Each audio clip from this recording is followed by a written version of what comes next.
Bom dia, pessoal. Saudações espaciais a todos. Bem-vindos aí a mais um seminário do grupo de pesquisa E2MOC aqui do ITA. Essa vai ser a nossa primeira edição do segundo semestre, né, de seminários. Bom, agradeço aí a participação de todos, os que já frequentam e os novos membros do grupo. Peixoto, agradeço aí pela ter montado a apresentação para a gente, ter disponibilizado esse tempo aí. E eu acho que vai ser uma apresentação bem bacana. O Peixoto, ele está aí na fase final aí do mestrado. Semana que vem vai ser a defesa dele final de dissertação, na sexta-feira à tarde. Então, aqui já é um pré-treino bem final, né? Então, todas as sugestões, recomendações e indicações aí de erros, correções são muito bem-vindas para a gente poder melhorar, né? E na semana que vem fazer uma apresentação aí muito boa para a banca. Bom, pessoal, eu conto com vocês. Então, Peixoto, quando você quiser, pode compartilhar sua tela. A gente faz aquele esquema, 50 minutos, tempo de apresentação.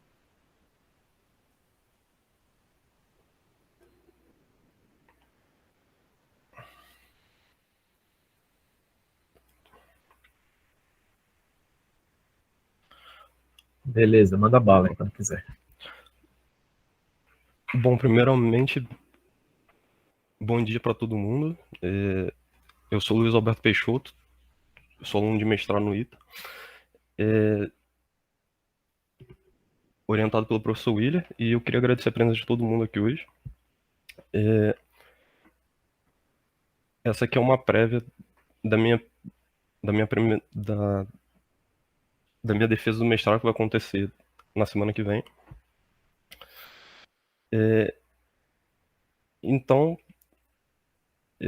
o tema é análise da influência dos erros de sensores no guiamento terminal de um míssil com estimativa de velocidade angular da linha divisada. Bom, basicamente, esse aqui é o roteiro que a gente vai seguir na apresentação. Primeiro, a gente vai fazer a definição do problema, depois falar sobre os objetivos, a forma como a gente modela o míssil, depois o modelo dos sensores, o modelo dos sistemas de guiamento, navegação e controle.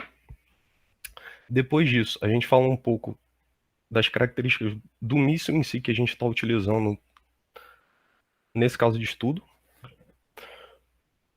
como foi o projeto desse sistema de guiamento, navegação e controle, e a apresentação dos resultados em si do estudo e depois as conclusões.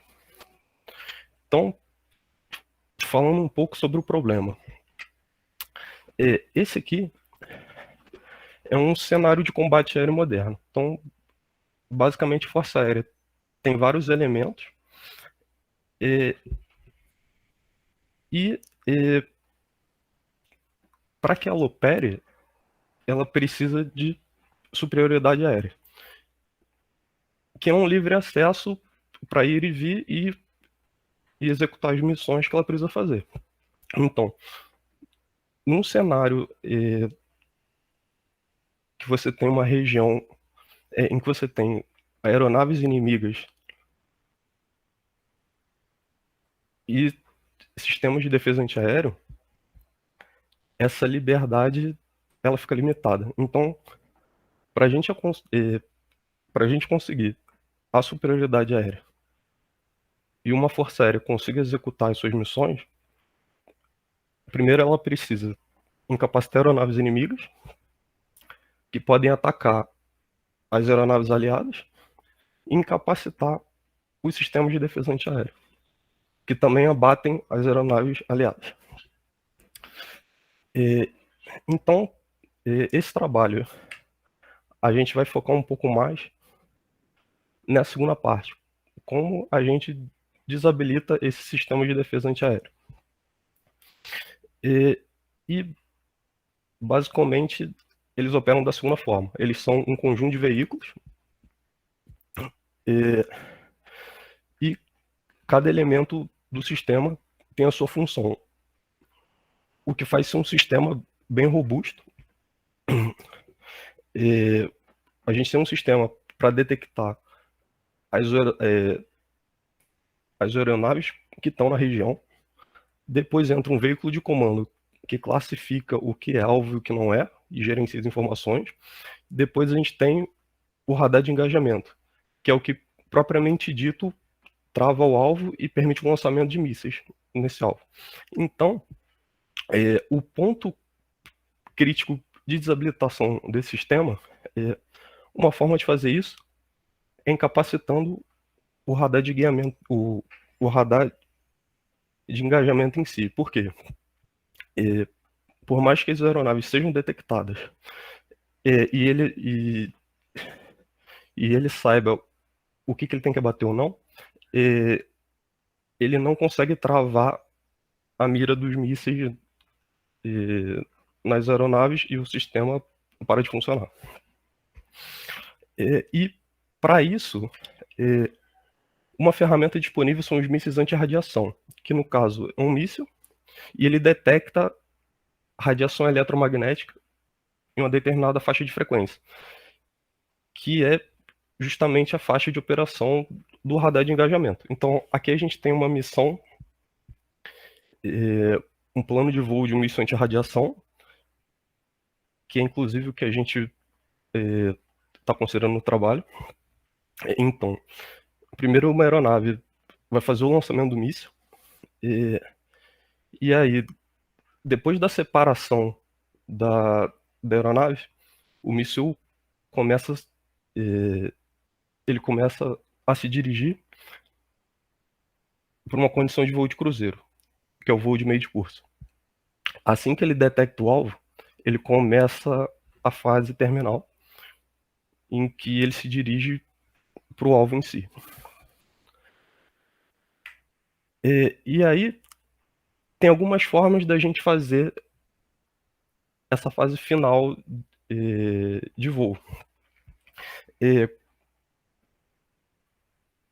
A gente pode, por exemplo, usar um guiamento por perseguição, que basicamente ele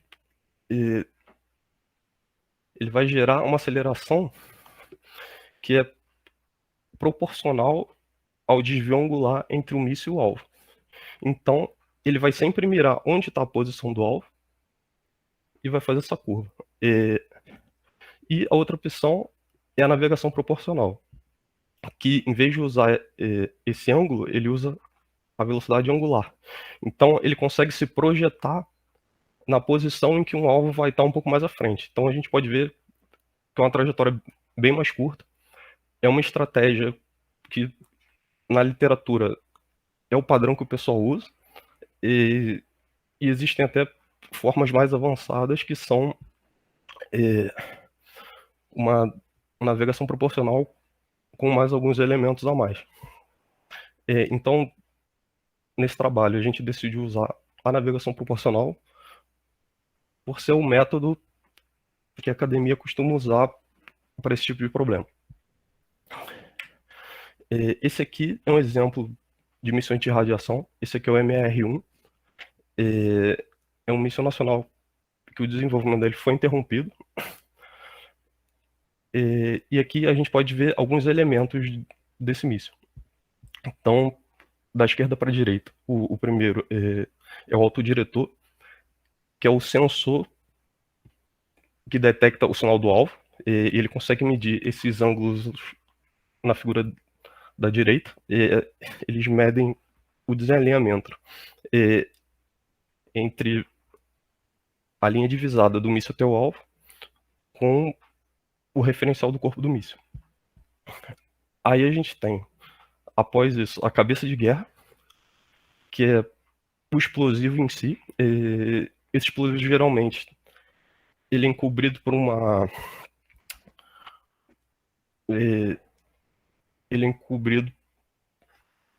camada de metal, e quando ele explode, ele fragmenta esse metal e acelera ele, e é isso que causa dano ao alvo. Então, o míssil ele não precisa acertar em si, ele precisa passar a uma distância próxima o suficiente para causar dano. E o próximo sistema é o de eletrônica, que compõe toda a parte de computador de bordo e os sensores do míssil, tirando o autodiretor. Após isso, a gente tem os motores na figura.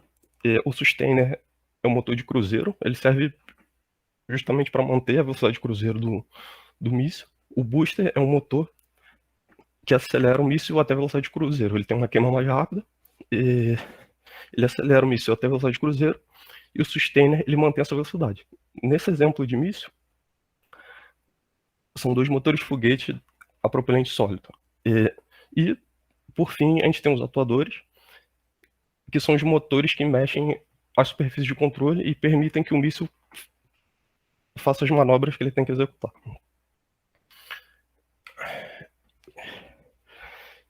E aí, agora a gente fala um pouco sobre os objetivos, né? E aí, o que a gente... assim, esse tipo de míssil, com esse tipo de autodiretor, ele consegue me dar o desalinhamento angular. Ele não consegue me dar essas velocidades angulares, que eu preciso para navegação proporcional. Então, basicamente, o objetivo é saber o quão bons os meus sensores têm que ser para eu conseguir fazer uma boa estimativa dessa velocidade angular e poder usar a navegação proporcional.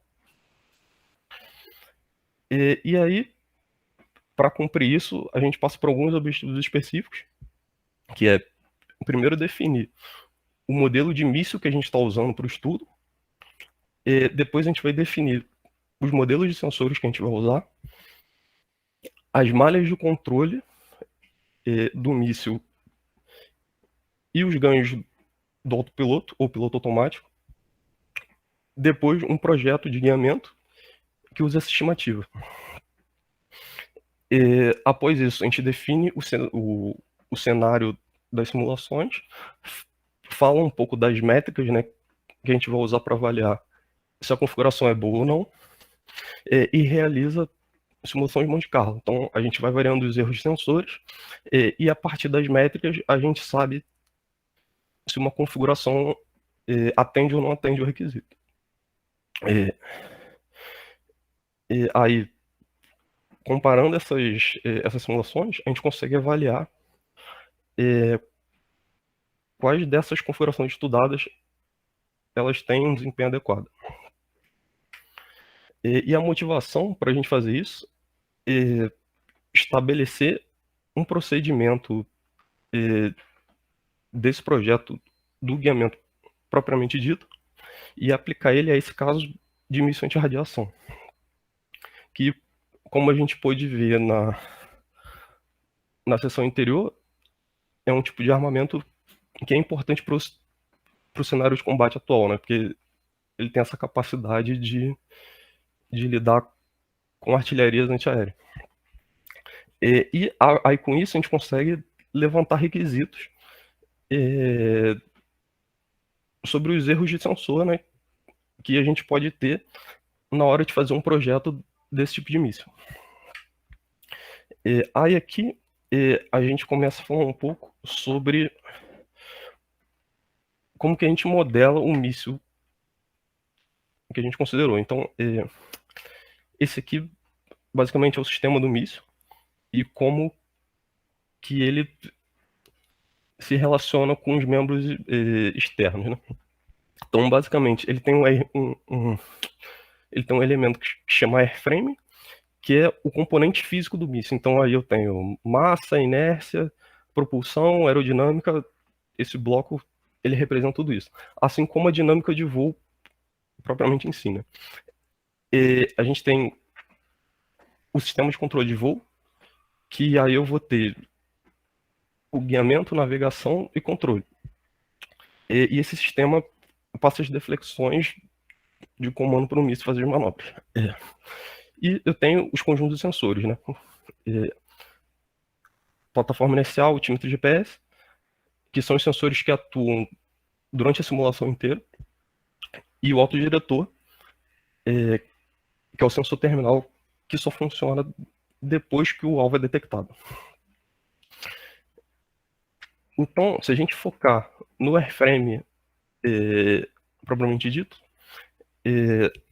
a gente tem esse sistema, né? As equações de dinâmica de voo, aerodinâmica, que calcula as forças e momentos aerodinâmicos, os atuadores, que são os motores que realizam a dinâmica. Basicamente, o modelo ele passa o comando de deflexão para a deflexão em si, e a propulsão, que gera o impulso, e as propriedades de massa, que é toda tipo, massa, CG e inércia, basicamente. Aí aqui a gente tem os referenciais que a gente precisa para conversar sobre o modelo em si. Então, basicamente, foram usados dois referenciais. O inercial, ele tem origem no ponto na projeção do ponto de lançamento no solo. Então, eu tenho uma aeronave a 30 mil pés, a origem do referencial inercial é esse mesmo ponto de lançamento, só que em cima do solo. E aí eu tenho eixo X apontado para frente, considerando a posição da aeronave, o Z para o centro da Terra e o Y termina o referencial. E o referencial do corpo, que é centrado no CG do míssil e acompanha os eixos do corpo. Então aqui a gente pode, com isso, a gente pode definir os ângulos de Euler, né, que é o apontamento do referencial do corpo em relação ao referencial inercial, e os ângulos aerodinâmicos, que eles partem do referencial do corpo e a gente calcula eles a partir do vetor velocidade do míssil. Então, essa foi a dinâmica de... essa foi a equação... esse foi o equacionamento de dinâmica de voo utilizado. É um equacionamento padrão para a dinâmica de 6 graus de liberdade. Então, aqui a gente calcula aceleração translacional, aceleração angular, as derivadas dos ângulos de Euler, integra isso e tem os estados de voo. E com isso, a partir dos ângulos de Euler, a gente calcula as matrizes de transformação, e com isso a gente consegue passar coisas do referencial do corpo para o referencial inercial. Então, a gente tendo a velocidade do corpo, a gente tem a velocidade no inercial, integra isso, e tem a posição do míssil propriamente dita. Entrando no modelo propulsivo, ele é um modelo bem simples. Então, basicamente, a gente tem um booster que acelera até a velocidade de cruzeiro, sustém, né, que mantém essa velocidade. E o impulso, basicamente, é a massa do propelente vezes vezes a aceleração da gravidade vezes o impulso específico do propelente dividido pelo tempo de queima. E entrando nas propriedades de massa em si, basicamente a gente considera cada subsistema desse como um cilindro, com o CG dele no centro desse cilindro. E com isso a gente consegue usar essas equações para calcular a posição do CG e inércia. Só que a massa do míssil ela varia ao longo do voo por causa da queima do propelente. Então, basicamente, essa conta é feita considerando diferentes massas de propelente. E calculando cada propriedade dessa para cada situação dessa listada, que é com o míssil totalmente cheio, com o booster pela metade, depois o booster todo vazio, sustento pela metade e sustento vazio. A gente tem esses 5 valores, a gente interpola eles e consegue as propriedades para qualquer instante da simulação, né? E as forças aerodinâmicas, elas são calculadas a partir de parâmetros de voo, como pressão dinâmica e velocidade, propriedades geométricas do míssil, como área frontal, e os coeficientes aerodinâmicos propriamente dito, que a gente tira da geometria aerodinâmica usando algum software como CFD, por exemplo, ou algum método semi-empírico, que foi o caso que a gente fez nesse trabalho. Quando eu vou falar do modelo que eu usei propriamente dito, eu vou aprofundar um pouco mais no método que eu usei. E aí, sobre o modelo dos atuadores, é um modelo também simplificado. Os atuadores foram considerados como se fosse uma função de transferência de segunda ordem. Então, basicamente, a gente calcula a aceleração angular deles. Eles são função dos comandos, que é essa matriz de Hughes, e as deflexões e as variações das deflexões, né? E adotou-se o padrão desse esquema aí de empenas, né? 1, 2, 3 e 4, imaginando o míssil de trás. Bom, agora a gente entra um pouco no modelo dos sensores. O primeiro deles é a plataforma inercial, que ele é utilizado para medir aceleração e velocidade angular. Então, o modelo desses sensores é igual, basicamente, em questão de erros. Eles passam por um ganho de fator de escala, que é um erro devido à calibração do fator de escala. E depois a gente tem um erro fixo, que é quando eu ligo o sensor, ele tem um erro fixo. Depois isso passa por uma dinâmica, também de segunda ordem, assim como o atuador. E aí ele tem um erro de random walk, que é basicamente um erro que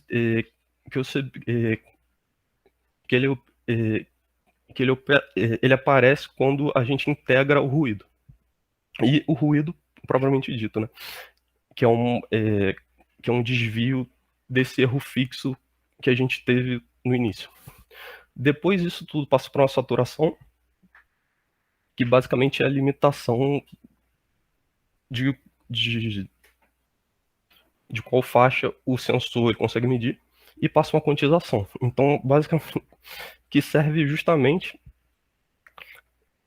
para transformar isso num sinal discreto de acordo com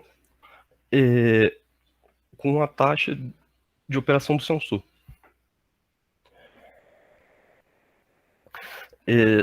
A seguir a gente tem o GPS, que também foi considerado um modelo bem simples. A gente só considera um erro fixo, constante ao longo do tempo, e passa por uma quantização. E nesse caso o GPS mede posição e velocidade. E o altímetro, que é o sensor de altitude, ele mede a altitude um pouco melhor que o GPS. E basicamente ele tem um erro que ele é fixo em porcentagem, e ele é somado à atitude, né? E depois ele passa por uma dinâmica, também de segunda ordem, e uma quantização, assim como os outros. Depois a gente tem o autodiretor. Então, para a gente medir esses ângulos, a gente pega o vetor entre o míssil e o alvo, no referencial inercial, a gente transforma isso para o referencial do corpo, e aí a gente faz os arcos tangentes ali e acha esses ângulos. Como são ângulos pequenos, a gente consegue aproximar para a tangente do ângulo ser igual ao ângulo. E aí, o modelo de erro do sensor, E, de forma simplificada, ele tem um erro fixo, que é o bias, e um erro variante no tempo, que é o ruído. E depois disso ele passa para uma quantização também. Então, falando um pouco de como é feita como é feito o guiamento, navegação e controle do sistema. Então, se a gente entrar naquela caixinha de sistema de controle de voo, a gente tem esses 3 blocos, navegação, que basicamente a gente estima os estados de voo. Velocidade, os ângulos de olho. E esses estados, a gente precisa deles tanto para o guiamento quanto para os autopilotos. O guiamento, ele muda um pouco para cada fase de voo, ou ele vai calcular uma referência para manter uma altitude de voo, ou ele calcula as acelerações laterais no guiamento terminal. E os autopilotos em si, que pegam essas referências do guiamento e transformam elas em deflexão de empena. E aí a gente passa isso para airframe e o míssil consegue executar as manobras. Então, a gente tem aqui o filtro de guiamento, que basicamente o guiamento é dividido em 2 partes. As leis de guiamento em si, que é a estratégia que eu estou usando, e o filtro de guiamento, que vai estimar os estados que eu preciso para essa estratégia. Então, nesse caso, o objetivo desse filtro é estimar essa velocidade angular da linha divisada. Então, esse aqui é o equacionamento da dinâmica da linha divisada. Só que, como dá para perceber um pouco, a definição dos ângulos desse equacionamento é um pouco diferente da definição dos ângulos que a gente usa no autodiretor. Então, foi preciso tomar cuidado e fazer algumas transformações para ajustar uma diferença, as diferenças de um para o outro, né? Quando a gente comunica os 2 ângulos de um sistema para o outro. Então, basicamente, aqui a gente tem as equações que passam da formulação do filtro para do autodiretor e do autodiretor para o filtro. E a gente consegue calcular os estados do filtro a partir dos dados do autodiretor. Então, a gente calcula os ângulos da linha divisada, que são os estados do filtro, né? A diferença desses ângulos da linha divisada para os ângulos do autodiretor é que os ângulos da linha divisada eles são medidos em relação ao inercial. E os ângulos do autodiretor eles são uma medida no referencial do corpo. Então, fazendo uma transformação, a gente consegue passar de um para o outro, de acordo com essas equações, e a gente calcula o R e o R ponto, que é o valor em si, o módulo daquele vetor entre o míssil e o alvo, em função da altitude de voo e o ângulo da linha divisada gama, que é o ângulo no plano XZ. E aí, basicamente, isso aqui é o que a gente precisa para dar o nosso chute inicial para o filtro de guiamento. Né? A gente calcula esses estados a partir dos ângulos do autodiretor. Então, aqui a gente entra nas leis de guiamento em si.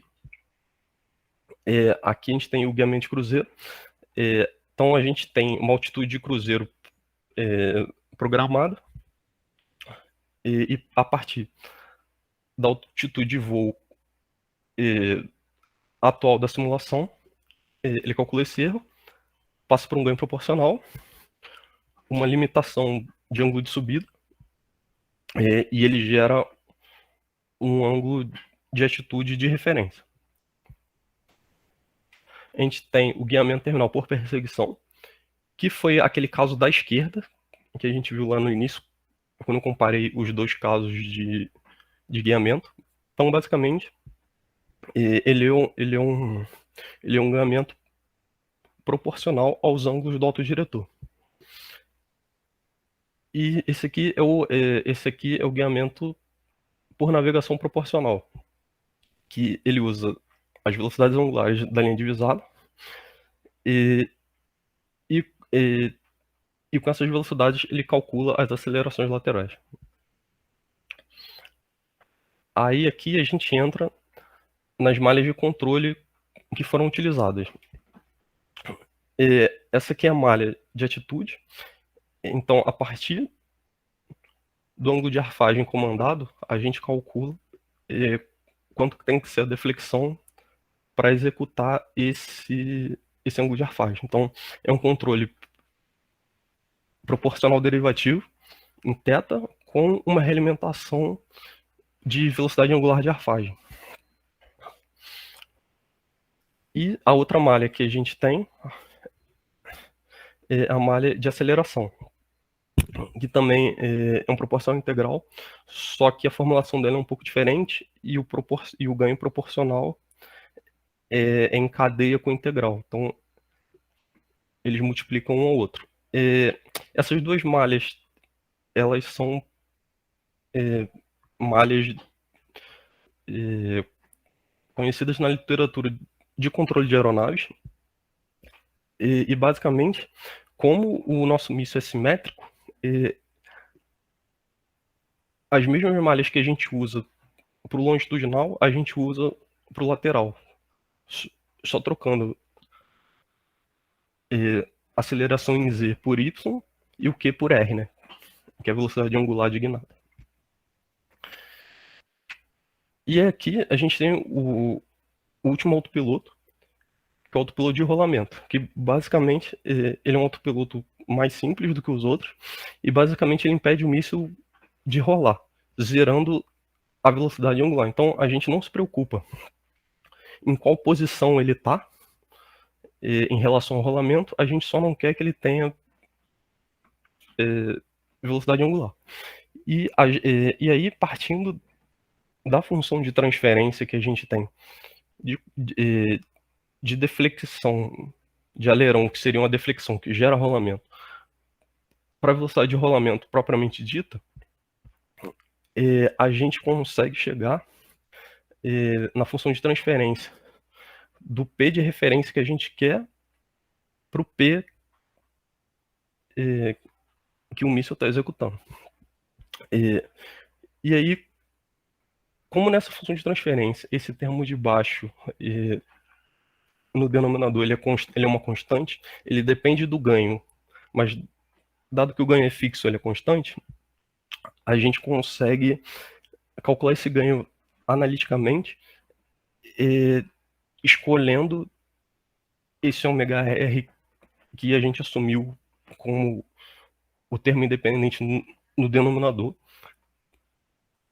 para a resposta do míssil ficar da forma com que a gente quer, né?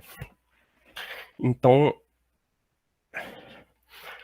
é um cálculo que ele não precisa de otimização, mas a gente precisa fazer um ajuste para ele ter um comportamento do jeito que a gente precisa. Aí aqui a gente vai entrar um pouco em como é o airframe propriamente dito que foi utilizado, né, no estudo. Então, basicamente, se partiu do airframe do MR1, que é aquele míssil que eu citei no início da apresentação, e por dados públicos ele tem esses valores de diâmetro, comprimento e massa. É conhecido também o valor da cabeça de guerra dele, que é de 90 kg, e basicamente os subsistemas eles foram ajustados para reproduzir essas configurações do míssil MR. E aí o dimensionamento dos motores, basicamente, o booster foi dimensionado para o míssil chegar na velocidade de Mach 1 e o sustainer manter essa velocidade ao longo do voo. Então, aqui essas duas tabelas de cima, elas...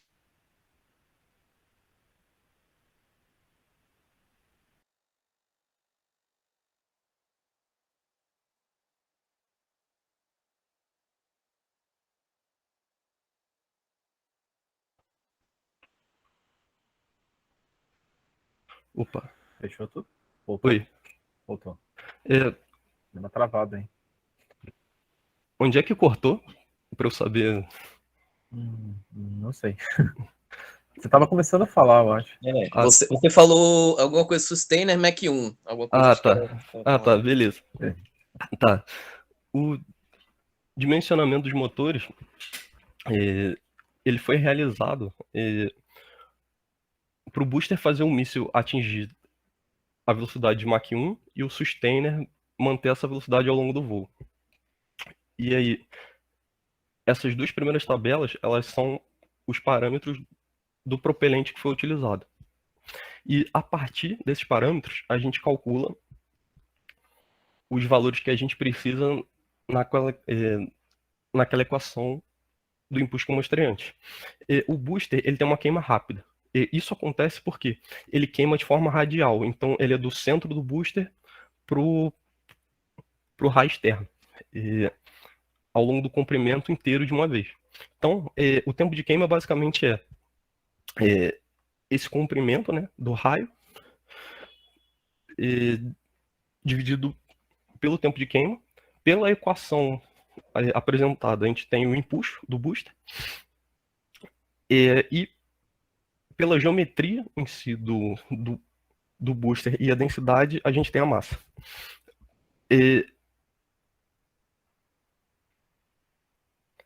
Da mesma forma, a gente pode calcular isso para o sustainer. A diferença é que, como a gente quer um impulso menor e uma queima mais lenta, o sustainer ele queima como se fosse um cigarro. Então ele queima ao longo do comprimento. Então a gente tem um comprimento, divide pela velocidade propelente e a gente tem o tempo de queima que é bem maior do que o do booster. Essa aqui foi a geometria aerodinâmica utilizada. Eu usei o DATCOM para gerar os coeficientes aerodinâmicos, baseado nas figuras que tem na internet do MR. Essas figuras à direita foi a geometria que eu obtive no final. E aí, esses coeficientes aerodinâmicos, eles são calculados para diversas condições de voo, né? Max, posição do CG, altitude, ângulo de ataque, ângulo de derrapagem, que são aqueles ângulos aerodinâmicos que eu defini no início. E aí eu monto tabelas de coeficientes, que tem o nome de Lookup Tables, que é uma ferramenta muito utilizada em controle. E aí, com os parâmetros de voo reais da simulação, eu consegui interpolar isso e achar o coeficiente em cada condição de voo. Então, falando agora um pouco do projeto do sistema de guiamento, navegação e controle, a gente tem o filtro de navegação, que basicamente a função dele é estimar os estados da dinâmica de voo. Para isso, foi usado um filtro de calma estendido, e basicamente, para o projeto desse filtro, a gente tem que selecionar as matrizes R, que aqui eu chamei de RF para uma questão de nomenclatura, e a matriz P0, que é a matriz inicial de covariância. Então, basicamente, ambas essas matrizes, elas são função de variâncias, né? Que é o quadrado de um desvio padrão, e geralmente esse desvio padrão está associado à magnitude de erros de medida. Então, para a matriz R, que é a função dos sensores, eu tenho o desvio padrão da instabilidade do bias, que é o erro de sensor que gera o ruído variável ao longo da simulação. E esse seria esse desvio padrão que eu usei nessas matrizes. Para os sensores que eu não tenho esse tipo de ruído variante no tempo, eu só ajustei um desvio de forma empírica. A matriz de covariância inicial foi montada da mesma forma. Então, a partir das simulações em si, eu peguei um desvio da estimativa para o valor real e coloquei um desvio nessa ordem de grandeza para montar essas matrizes. E aí, basicamente, esse filtro é alimentado com as medidas da plataforma inicial, o tímetro GPS. A gente inicializa esse filtro no lançamento, então ele tem os estados da aeronave lançadora. Então ele tem a velocidade dessa aeronave e a altitude de voo dela, basicamente. E a gente usa o modelo de dinâmica com 6 graus de liberdade como a dinâmica desse filtro.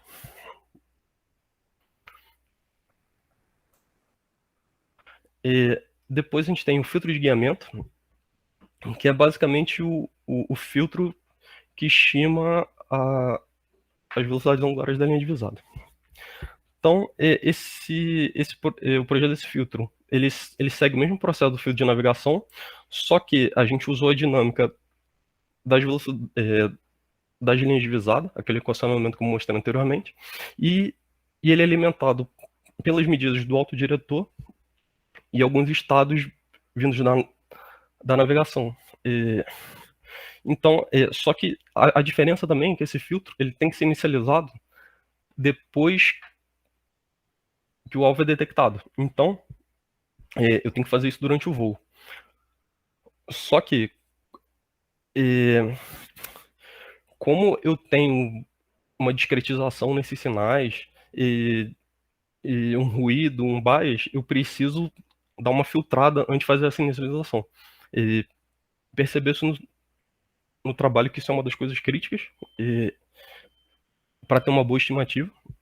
Então, basicamente, foi escolhido 2 métodos simples, né, para fazer isso. Um filtro passa-baixo, para estimar os ângulos da linha divisada. Eu usei o método de Butterworth de 8ª ordem, que basicamente é o default do MATLAB para esse tipo de filtro. E eu ajustei a frequência de corte em 0,5 Hz. E para calcular as velocidades angulares da linha divisada, eu usei um filtro derivativo. Eu usei um filtro derivativo para calcular diretamente essas velocidades. E eu ajustei esse filtro com a frequência de 0,1, que é esse ômega n, e um amortecimento de 0,7. Com isso, aqui a gente vê a resposta desses filtros em relação ao estado real, né? Então, basicamente, ele leva um tempo até convergir, e aqui, se eu der um zoom nessa figura da direita, a gente tem mais ou menos a ordem de grandeza desse erro. Aqui a gente tem o outro plano, o do ângulo lambda. A gente consegue ver que o erro tem uma amplitude um pouco maior, porque os ângulos nesse plano eles são um pouco menores. Então, aqui o que isso trouxe essa inicialização ela precisa ser feita depois da convergência desses filtros. Então, a gente espera 15 segundos e pega um ponto para inicializar. Esse erro está variando, cada simulação vai ter um valor diferente, então, na hora de sinalizar, de realizar a inicialização, a gente vai sortear um valor ali nessa faixa.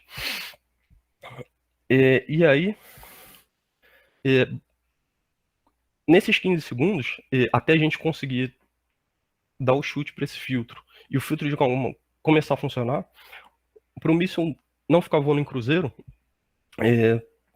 foi considerada o guiamento por perseguição. Então, ele já começa a fazer o guiamento por perseguição usando só os ângulos do autodiretor. Depois desses 15 segundos, ele inicializa o filtro de guiamento e começa a navegação proporcional. E aqui é o projeto dos autopilotos em si. Então, esse processo passa pela trimagem do míssil, que é basicamente o cálculo das condições de equilíbrio dele, em várias condições de voo. A gente lineariza aquele modelo de dinâmica de voo apresentado nesses pontos de trimagem.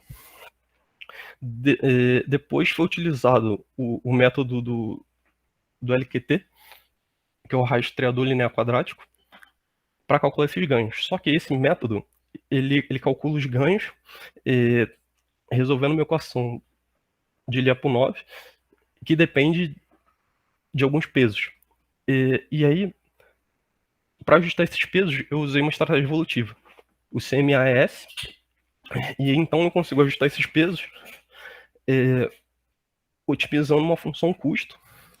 E essa função custo, ela depende de como está a resposta integral desses autopilotos, o que é uma métrica que é um pouco mais fácil de saber se está boa do que uma matriz de peso, por exemplo.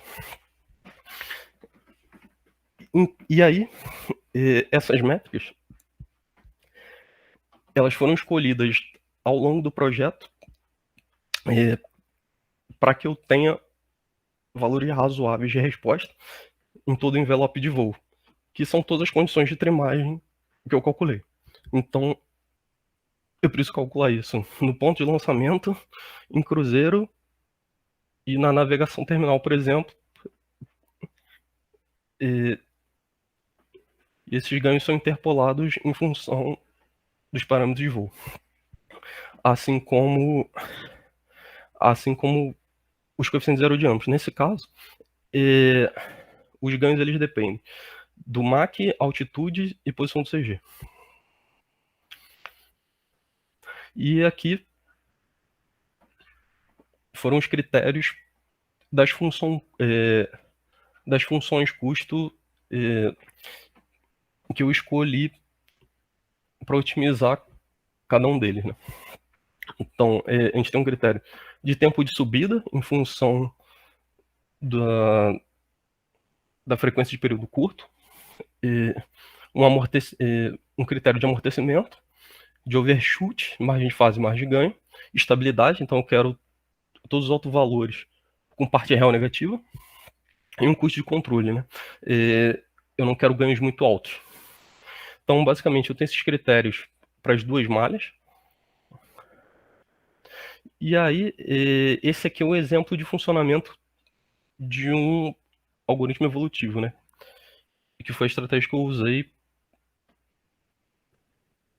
para ajustar os pesos e calcular esses ganhos. Então, basicamente, a gente tem uma população de indivíduos, a gente seleciona os melhores indivíduos, e a partir desses melhores indivíduos são gerados os descendentes, e aí esses descendentes eles substituem alguns membros dos indivíduos totais, e aí esse processo ele continua, né? Então, basicamente uma otimização que se baseia em como a evolução ocorre. E a característica desse método que eu usei especificamente é que ele calcula cada geração como a distribuição normal, e a matriz de covariância dessa distribuição é adaptada em função desses melhores indivíduos. Esse aqui é um método considerado hoje no estado da arte de algoritmos evolutivos, e ele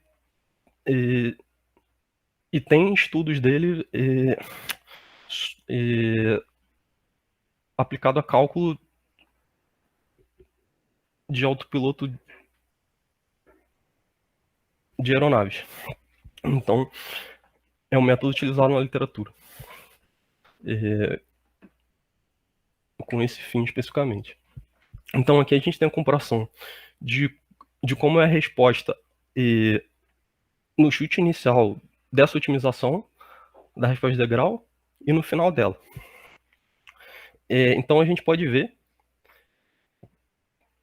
que a gente tem um transitório antes da otimização. Esse transitório ele some bastante, né? Ainda tem um pouquinho. E aqui a gente tem o que mudou de uma para outra, né? Então, basicamente, nesse caso, os critérios eles já estavam sendo atingidos mais ou menos, com exceção do amortecimento. Depois da otimização, ele não foi atingido mesmo assim, mas ele se aproximou mais do valor de interesse. Isso acontece por quê? Porque a gente tem várias condições de voo e a gente tem que usar um critério para otimizar essas todas. E não necessariamente a aerodinâmica é mais eficiente, é igualmente eficiente em todas as condições de voo. Então, é esperado que em alguns pontos de envelope a gente não consiga atender os critérios. Então, esses critérios foram escolhidos para a gente chegar o mais perto possível em todas as situações de interesse que a gente precisa, né? E aqui a gente tem da malha de aceleração. Então, como a gente pode ver, ele ganha um pouquinho de overshoot, o tempo de subida diminuiu, o amortecimento cravou onde a gente queria que cravasse, a margem de ganho diminuiu um pouquinho, mas está acima do que a gente precisa, e a margem de fase, que não passava nos requisitos, agora está ok.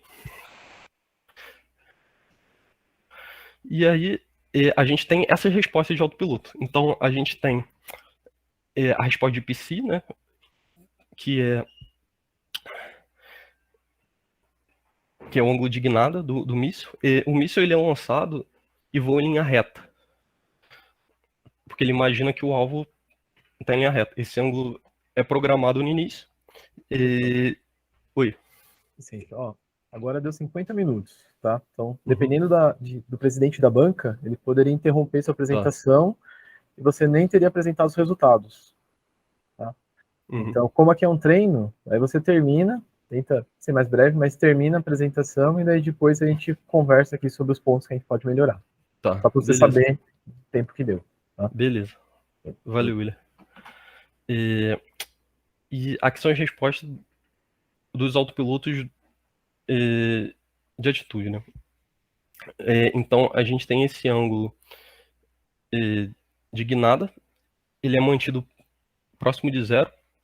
Provavelmente, esse valor executado vem dos erros de sensor, mas a gente pode ver que de 0 em 35 segundos, que é o tempo do lançamento até o alvo ser detectado, que é a operação desse autopiloto, ele desvia muito pouco do zero.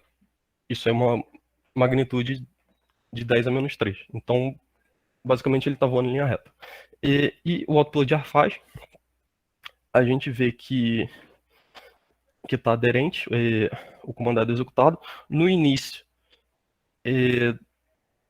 que é durante o tempo de queima do booster, tem essa oscilação. Isso provavelmente é por causa do modelo de massa inércia propriamente dito, porque eu tenho uma variação de massa muito grande e o interessante é otimizar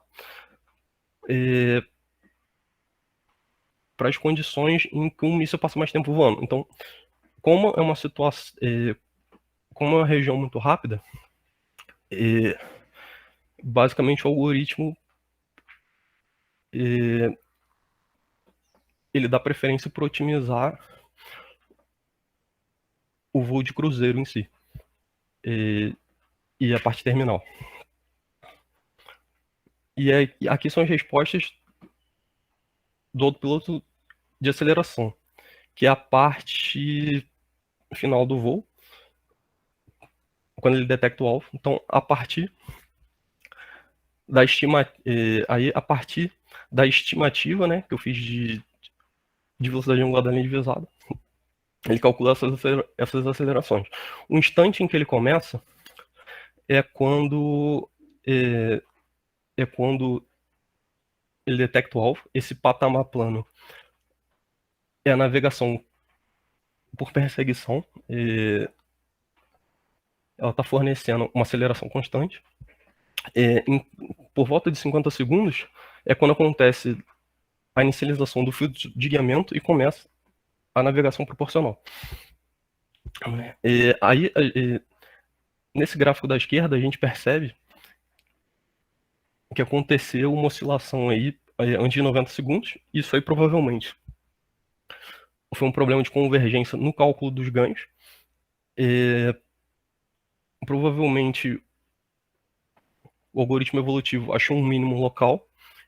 Isso causou uma descontinuidade na tabela dos ganhos. Só que como isso não atrapalhou a resposta em si, né? A partir disso ele consegue rastrear, meio que foi assumido isso assim mesmo e não se entrou mais a fundo, né, em relação a isso. E também essa variação é pequena, né? Mesmo em porcentagem ela sendo grande, essa aceleração lateral não tem um valor grande, né? Tipo, ela está por volta de 1G. Isso não é tão significativo nesse momento que ela está acontecendo. E no gráfico da direita, a gente tem a aceleração em Y, ela tem uma magnitude menor. Aqui tem um zoom, ela está bem aderente. E ambas as figuras, no final, acontece a subida de valor, né? Isso acontece porque conforme eu vou chegando mais perto do alvo, a distância entre eles diminui e pelo equacionamento das velocidades angulares, a variação da velocidade angular da linha divisada é proporcional ao inverso da distância. Então, conforme eu vou chegando mais perto do alvo, é normal em que eu tenha valores mais acentuados dessa variação da velocidade angular e isso gere comandos mais abruptos. E é inclusive por isso que a distância de passagem pode ser maior ou menor. É justamente essa etapa de voo que é crítica. O quanto que ele consegue segurar nessa etapa final define quanto que vai ser essa distância de passagem.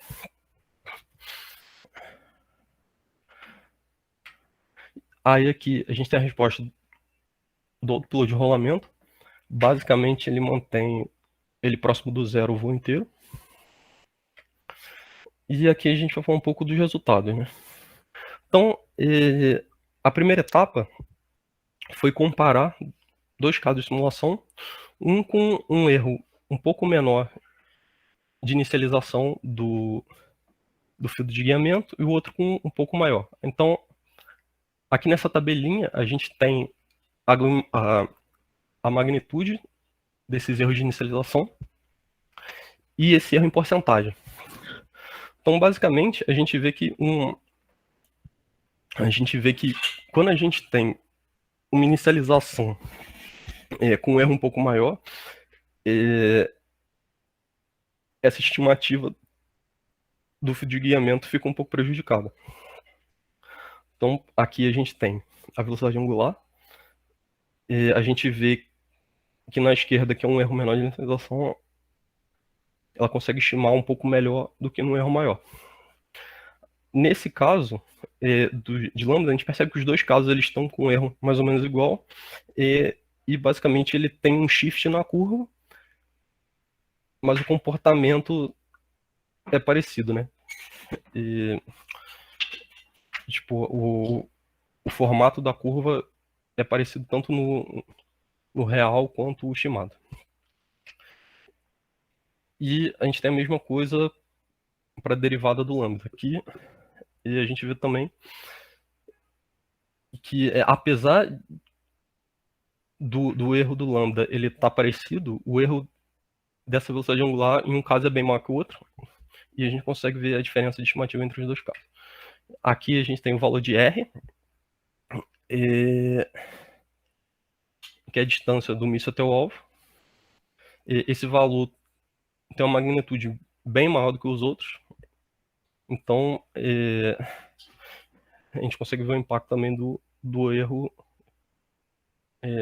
nessa variável. E essa que aparentemente, em porcentagem, é o maior erro.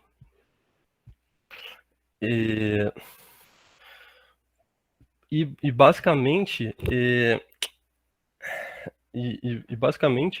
tanto o R quanto a derivada do R, elas são calculadas, esse erro de inicialização, em função da altitude e dos ângulos da linha divisada no plano XZ. Então, apesar de, em porcentagem, o meu gama e o gama ponto não terem uma porcentagem tão alta, a gente tem valores maiores na inicialização de R ponto por causa deles. E aí, aqui é o estudo propriamente dito em relação às configurações de sensores. Então, foi utilizado Monte Carlo, com 100 simulações para cada caso de estudo. E foram estudadas combinações de configuração de plataforma inercial e autodiretor. O míssil é lançado a 30 mil pés contra um alvo fixo, em uma posição de 35 km de distância, e a posição do alvo pode variar num raio de 5 km. Então o míssil imagina que o alvo está 35 km à frente dele. Quando ele chega na distância de detecção, ele acha um míssil real que varia 5 km em função dessa posição. Essas são as configurações de sensores utilizados. Então, são 3 configurações de plataforma inercial. Esses dados foram retirados de uma configuração, de um datasheet de plataforma inercial real. Os dados do autodiretor, eles foram escalonados a partir da configuração AD2. Então, basicamente, eu fui variando para cima e para baixo, de forma a encontrar até onde funciona e onde para de funcionar. Então, aqui a gente define qual que é o critério que a gente vai usar, né, qual que é o critério que a gente vai usar para saber se esse conjunto atende ou não o que a gente precisa. Então, basicamente, o critério é a distância de passagem entre o míssil e o alvo tem que ser menor que 10 metros. E a gente pode fazer isso de algumas formas diferentes. Então, a gente pode assumir que esse plano do alvo, né, que é o plano em que ocorre a distância de passagem, que é a menor distância entre o míssil e o alvo ao longo da simulação, que a gente tem esse plano. E basicamente, a distância de passagem máxima é a maior distância de passagem entre a posição em que o míssil cortou esse plano até o centro geométrico do alvo. Então, pensando que isso é uma distribuição normal circular, ou seja, ele está mais concentrado no centro e a menor chance dele espalhar essa distância de passagem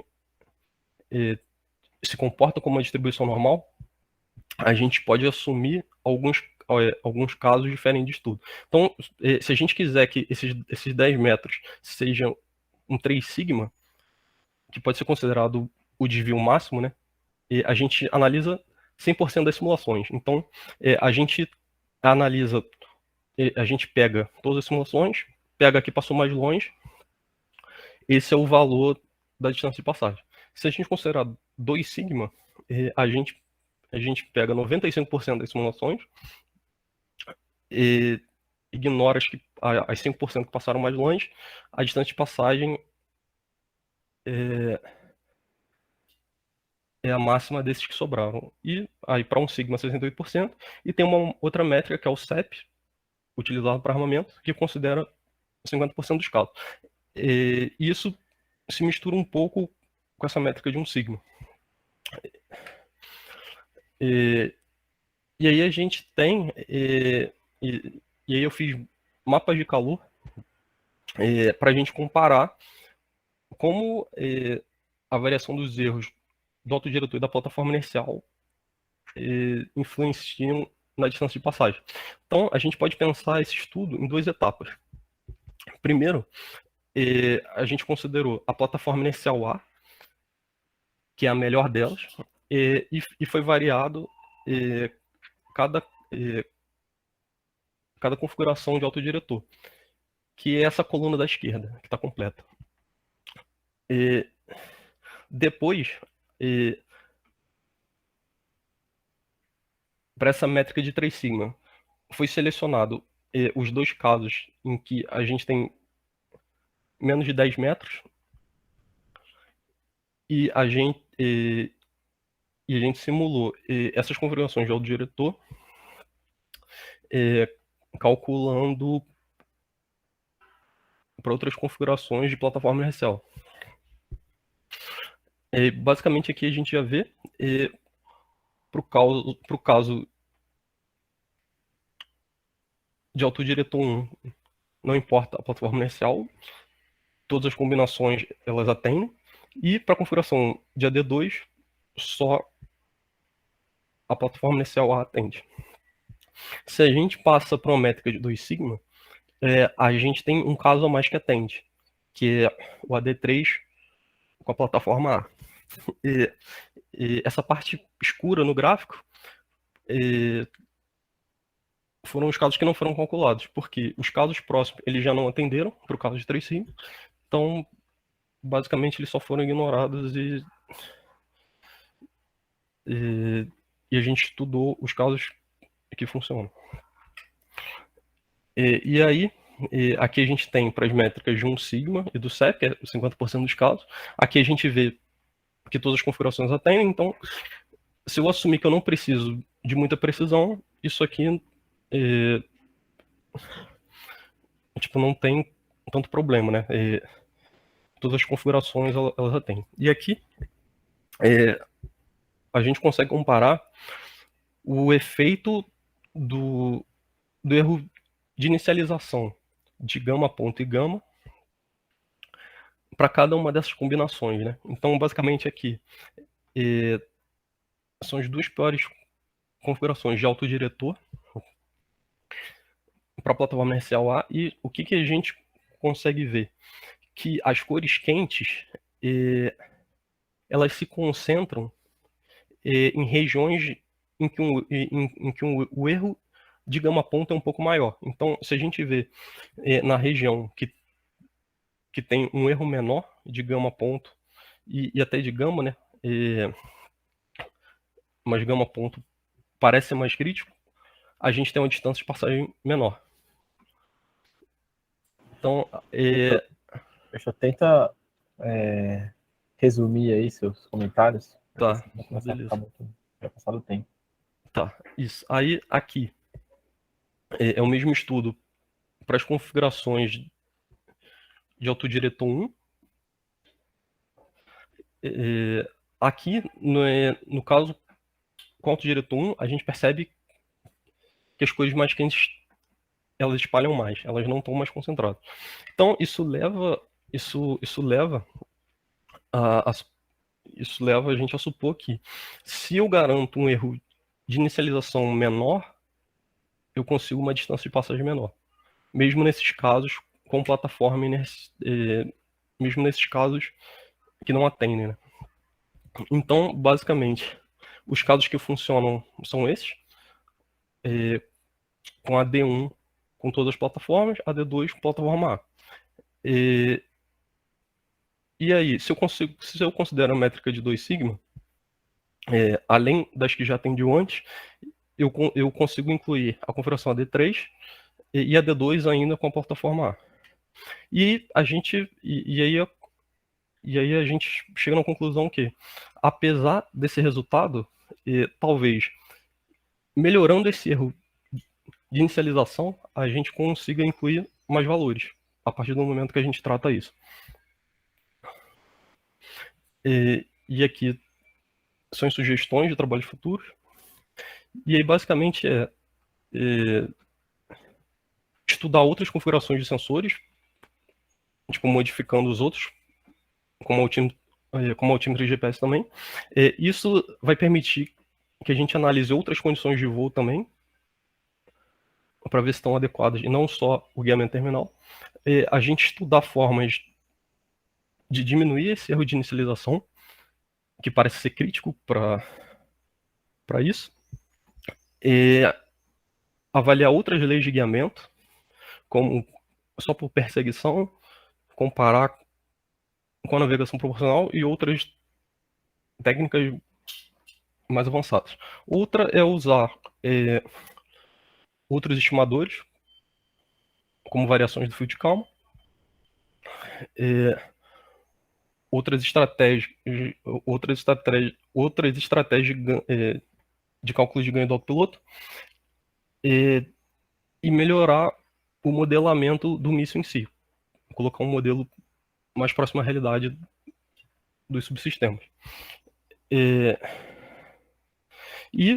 Outro fator importante é simular condições em que os sensores eles não estão operando da forma que deveriam, né?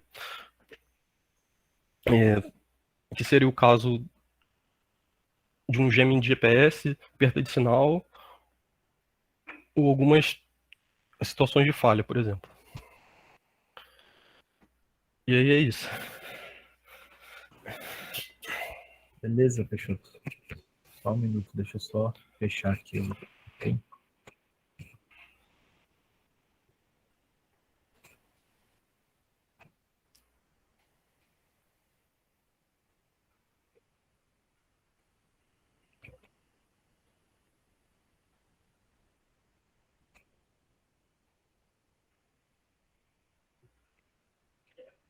Então vamos lá, então. Bom, seu tempo total, cara, de apresentação foi de 1h e 9 minutos, praticamente. Aí aqui eu coloquei no chat as parciais. Tá. Eu coloquei numa estrutura macro, que foi o que eu entendi, mas isso aqui a gente vai discutir depois, né? Então, por exemplo, introdução, sessão 1 e 2, aí você gastou 12 minutos.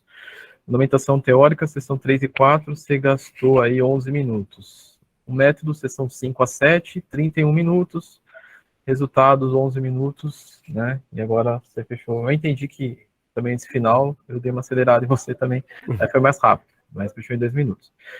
Bom, mas isso aqui é o principal, cara, precisa atender esses 50 minutos, tá? Então, se passou aí praticamente 20 minutos, né, do seu tempo de apresentação. Aí, se fosse alguém, um presidente da banca que for mais crítico, com certeza ele não vai deixar passar de 1 hora.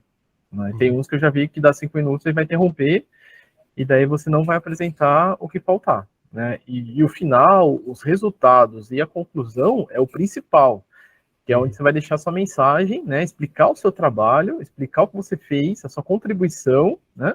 Isso é o principal, é o que vai ficar na cabeça da banca, né? O começo, métodos, essas coisas eles já viram, eles sabem, a banca sabe dessas coisas, né? Então isso que a gente vai ter que trabalhar bastante, tá? Até a sexta-feira. Uma coisa, né? Mas isso daí você precisa melhorar, mas isso eu vejo que é natural, assim, depende do...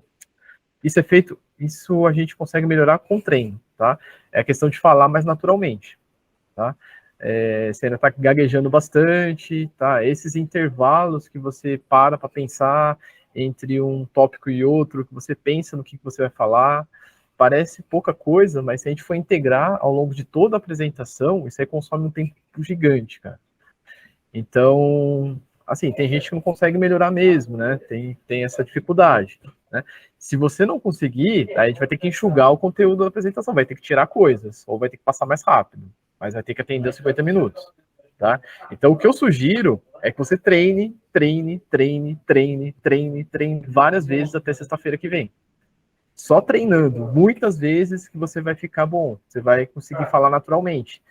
Vai chegar uma hora que você não vai precisar pensar no que você fala. Você já vai estar na sua cabeça, já está falando no slide, já vai vir na sua cabeça o que você vai falar no slide seguinte, entendeu? Então vai ficar um negócio natural, vai ficar contínuo. Mas isso aí a gente só consegue chegar nesse ponto, né? Eu tô falando por experiência própria, tô vendo outras pessoas, a Liana aqui, que já apresentou bastante e tal, pode falar também, né? A gente só consegue chegar nesse ponto depois de muito treino, tá? Não consegue apresentar 1, 2, 3 vezes e você chegar para conseguir falar naturalmente, para você chegar a apresentar. Então, né, quando a gente tem tempo, assim, tem muita coisa para falar, tem que treinar bastante. Fica meio cansativo, fica maçante, mas é uma coisa que lá o resultado sai, porque daí você consegue apresentar, né? O Cabral, que também apresentou aqui recentemente, pode concordar, né, ou não com isso, com relação do treino. Sim, eu concordo, Willer.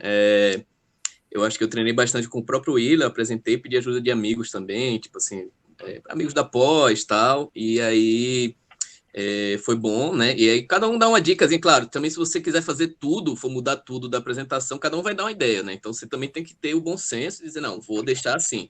Mas a questão de você treinar para falar no tempo é importante, né? O que eu diria, Peixoto, eu não cheguei a ver o número total de slides, mas em geral 1 a 2 minutos por slide, né? Uhum. E aí eu achei muito legal a introdução, fundamentação, a parte do problema que você definiu, você fez com o NOPS, mas eu acho que dá para enxugar, sabe? Uhum. Menos slides, porque assim, tá bem didático, pelo menos para mim assim ficou claro a parte do radar, como é que funciona, os tipos de míssil, guiamento, etc. Eu acho que ficou legal, mas aí como o Willer falou, né, é realmente focar principalmente nos resultados e conclusão, né? Então, digamos assim, 50% eu acho que é uma boa medida, assim, 50% resultado e conclusão, e mantendo essa métrica, eu acho que é uma dica prática boa que eu vi, que é em média 1 a 2 minutos por slide. Então, pensa aí, tipo, se for 25, quer dizer, 50 minutos, então 25 a 50 slides no máximo, sabe? Então, tentar dar uma enxugada, eu acho que seria uma boa. Mas tá legal, cara. O trabalho tá muito maduro, deu para ver que você realmente estudou, se aprofundou. O conteúdo tá legal. Acho que é mais essa questão de treino mesmo e organização dos slides. Mas vamos em frente aí que vai dar certo. Grande sucesso. Valeu, Cabral. Valeu, Cabral. Então, nessa linha que o Cabral falou, eu acho que a gente tem que chegar ali no máximo em 30 minutos, você já tem que entrar nos resultados, cara. Tá? Para ficar, diria até menos, até 25 minutos ali, você falar tudo, introdução, métodos, fundamentação teórica e tal, em 25 você entrar, porque tem muitos resultados, tem que explicar legal esses gráficos, né? Explicar aqueles mapas de configurações e tal, e deixar tempo também para falar na parte final. Então, além disso, cara, senti muita falta de você usar o mouse, tá? É um erro comum, sempre falo para todo mundo, usa o mouse, usa apontador, porque às vezes você fala, ó, conforme pode ver aqui onde? Tem um monte de coisa no slide, a gente está aqui assistindo não sabe do que você está falando. Para você tá claro, mas para a gente não tá, entendeu? Então usa o mouse, você está usando o PowerPoint, ele tem a opção de usar um laser, você muda ali, clica com o direito, você tem um apontadorzinho, né?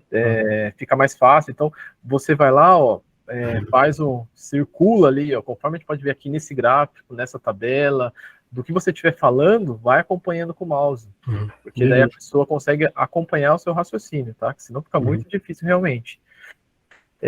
O seu sumário, cara, eu entendi que você ficou... Põe lá no sumário, lá.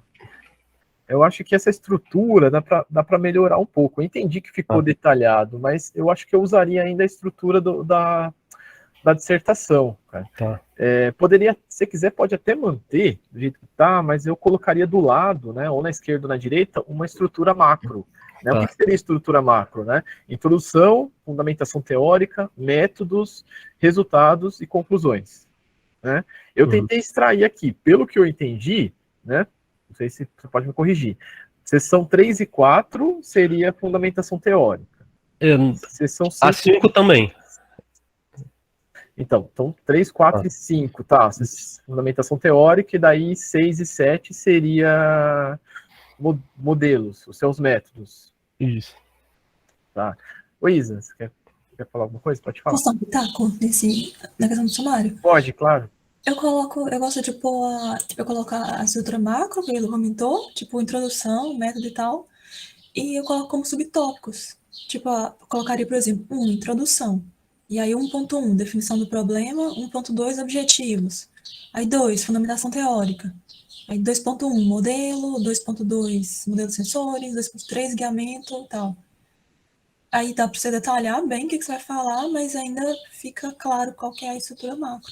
Uhum. Tem só uma sugestão. Então, aí tem duas formas, né? Ou não dá para fazer uma tabela, vai ficar muito grande, daí talvez a fonte fica muito pequena. Ou você divide em duas, no mesmo slide, em duas partes separadas, ou você coloca o macro, e daí quando você entrar na sessão, você apresenta ela mais detalhada. Tipo assim, sessão 1, introdução. Aí você entra, aqui na introdução eu vou falar sobre definição do problema, objetivos, blá, blá, blá, né? Fundamentação teórica. Aqui eu vou falar disso, disso e disso.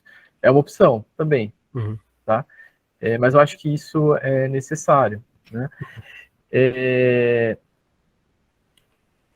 Eu achei que ficou um pouco confuso, assim, parece que alguns pontos, né, por exemplo, projeto do sistema de GNC, tem algumas coisas que você coloca ali que eu acho que não estaria ali, que fariam parte da fundamentação teórica, né? Um exemplo clássico, cara, que eu ouvi outro dia na banca, não sei se foi na banca do Cabral, acho que foi, o Moacir que falou, ele fez analogia com o preparo de uma comida, né? Para você fazer o preparo de qualquer comida, primeiro você tem que fazer lista de compras e ter os ingredientes. E depois você pega os ingredientes e daí você vai montar, que é a receita, de como que você vai usar esses ingredientes para você preparar a comida. Então aqui é mais ou menos a mesma coisa. A fundamentação teórica seria a sua lista de compras, seria os componentes que você precisa. E o método seria a receita de como você vai usar esses elementos. Tá? Então, por exemplo, tem coisa que você falou lá na frente do método evolutivo, que você está usando já na receita, você colocou lá no forno, mas você não estava nem na lista de compras. Você não apresentou ele em nenhum lugar, ele só foi apresentar lá na seção 7. Então, tudo, por isso que tem que ter, acho que essa estrutura macro vai ficar melhor, né? Igual você fez na dissertação mesmo, né? Primeiro, apresenta todos os seus ingredientes, o que você precisa, né? Atuadores, modelos de sensores, todos os conceitos ali, e depois, lá na seção de métodos, você vai mostrar como que você vai usar tudo isso que você apresentou aqui atrás. Tá? Então, isso tem que ficar, eu acho que isso tem que dar uma olhada, porque, a meu ver, parece que tem coisas que aparecem lá na frente que não seriam modelos, mas sim fundamentação teórica. Deixar mais claro isso. Talvez essa estrutura macro ajude a isso. Tá? Senti falta também, cara, da revisão bibliográfica. Eu acho que isso é importante. Tá? Eu sei que a gente está faltando tempo, mas pelo menos ali 1 ou 2 slides, tirar de outro lugar, enxutar ali fundamentação teórica, outras coisas. Não precisa apresentar tudo, tá? Coloca numa tabela, monta uma tabela, as principais revisões, as principais referências, né, bibliográficas do seu trabalho, em termos de artigos, tal, que analisam trabalhos similares, tá? E daí você discute, fala, olha, esse aqui é trabalho daqui do ITA ou de outro lugar, ele considerou isso, isso, isso, esse outro trabalho considerou isso, isso, isso, tal. No meu trabalho eu vou estar considerando esses pontos, né, e frisa aqueles que não estão sendo considerados na literatura. Ó, dessa forma aqui, né, a Isabela apresentou uma tabela muito legal no último seminário, né, que ela fez muito bem isso, essa tabela comparativa entre as referências, né, uma coisa que pode até pedir para ela te passar, e daí fica claro para a pessoa ver que porque assim, novamente, é dissertação de mestrado, que é um trabalho acadêmico, não é um trabalho técnico, tá? Isso daí tem que deixar muito claro para a banca, porque senão você vai apanhar, tá? Então, se trata-se de um trabalho acadêmico, você tem que frisar muito bem a referência bibliográfica, revisão da literatura, tá? Isso é o principal na dissertação de mestrado, revisão da literatura, tá? Você fez lá, então você tem que mostrar aqui que você fez, né? Sucintamente. Com essa tabela fica bem claro, né, mostrando que você olhou o estado da arte, quais são os pontos que não foram abordados na literatura e que você está cobrindo essas lacunas com o seu trabalho. Fica claro sua contribuição acadêmica. Perfeito? Beleza. Tá? Então, isso é muito importante a gente colocar. Equações matemáticas de atuadores e sensores, eu vi que você mostrou diagrama de blocos, mas é legal colocar a equação também. Tá? Senti falta de referências nos slides, tá? Você pode tanto colocar por número ou por nome e autor, né? Não precisa ficar falando, mas é bom colocar, principalmente nas equações, nos modelos, que você considerar, né? No final, lá você coloca também as referências, só para falar que você tem, que você considerou, né, para mostrar, e se caso surgir alguma discussão, você pode também ir lá na lista e mostrar e comentar alguma coisa, mas tem que incluir na apresentação, tá? eu acho que é importante colocar também as considerações de modelagem. Acho que você fez isso na dissertação. O escopo, né? O que foi considerado? Considerei o modelo de terra plana, considerei não sei o que lá. Isso é importante na parte de considerações. Também, novamente, é coisa rápida, tá? Falar, ó, esses aqui foram as considerações que foram adotadas e segue em frente, tá? As sessões 6 e 7, eu acho que dá para dar uma enxugada boa, cara. Tá? Porque, assim, também em termos de fala, eu achei que você ficou muito tempo falando ali, dando detalhes que não precisava. Tem coisa que nem os dados que você usou. Ó, esses aqui foram os dados que eu utilizei no modelo e pronto. Tipo, né, se tem foram retirados daqui, de lá, baseados em tal coisa, e beleza. Não precisa ficar dando muitos detalhes, tá? Então, eu acho que esses daí são principais. Fundamentação teórica também acho que dá para enxugar, né, de 3 ao 5, porque são coisas que a rigor a banca já sabe, já leu, né? Então dá para dar uma enxugada boa ali e passar mais batido. Tá? Aí que tá, porque a diferença entre a seção 5 e 7, né? Porque na 5 você apresenta o GNC e na 7 você apresenta o projeto do sistema GNC. Só que tem muitos pontos que eu achei que ficou meio conflitante e tem coisas que da 7 que poderia estar na 5. Né? Então, não sei. Na dissertação, essa 7, ela tá nos resultados? Não, ela tá no modelo, na modelagem, né? Na verdade, deixa eu... Ela está no modelo de simulação, né? É a seção 4.4, que é o projeto do autopiloto. É isso? Isso. Então, talvez colocar como projeto do autopiloto. Né? Colocar como nos métodos mesmo. Deixar... Isso, talvez, né, acho que seguir ali a sumário, a dissertação, acho que fica mais claro, porque senão o pessoal pode ter a mesma... poxa, mas ele já falou lá atrás, e daí tá falando de novo do GNC e tal. Beleza. Nos gráficos, se você apresentou os resultados, colocar um título resumido. Achei que fosse tão baixo, assim. Não precisa ser o título completo, mas só para bater o olho e saber do que é que você está falando. A questão do método evolutivo, que não foi apresentado antes, tem que falar, né? Sucintamente, resumidamente, na fundamentação teórica. Ele só foi introduzido lá na seção 7. No slide 50, né, você apresenta um textão. Acho que se você puder colocar aí, slide 50.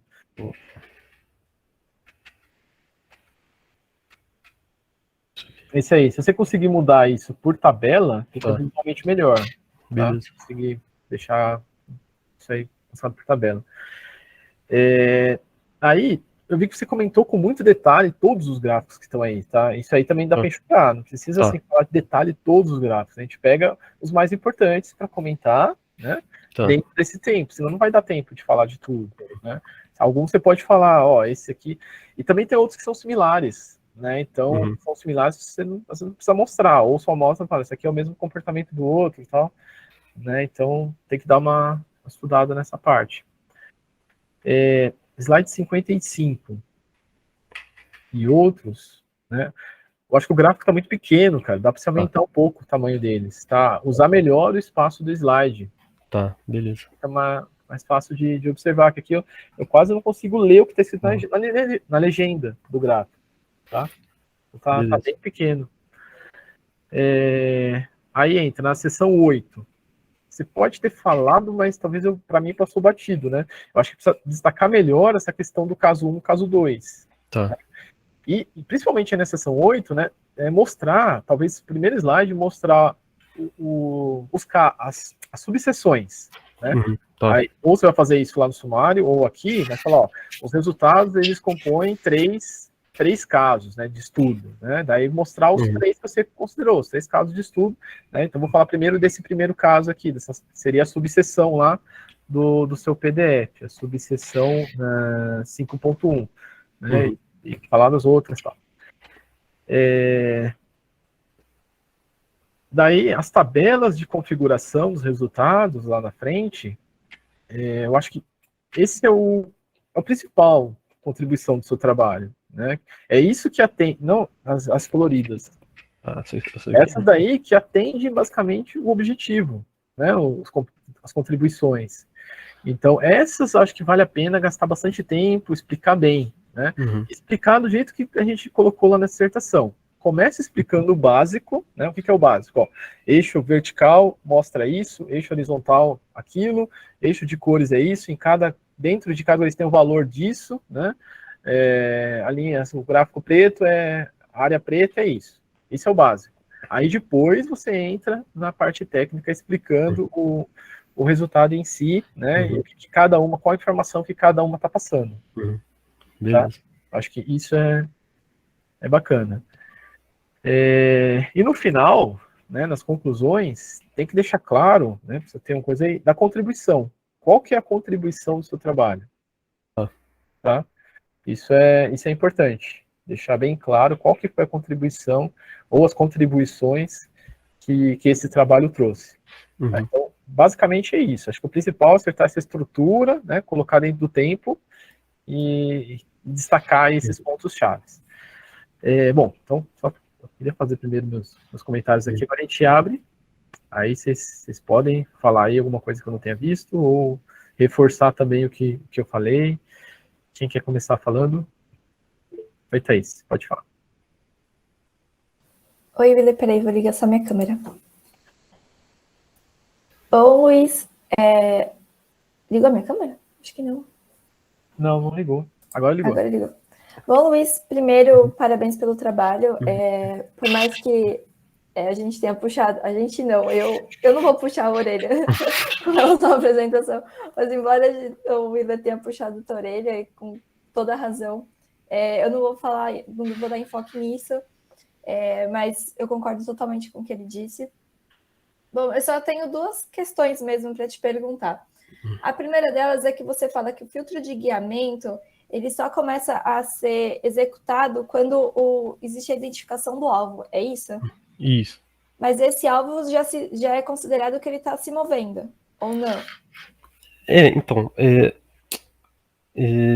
basicamente, a simulação ela considera as etapas de voo. Então, a gente tem o lançamento pela aeronave.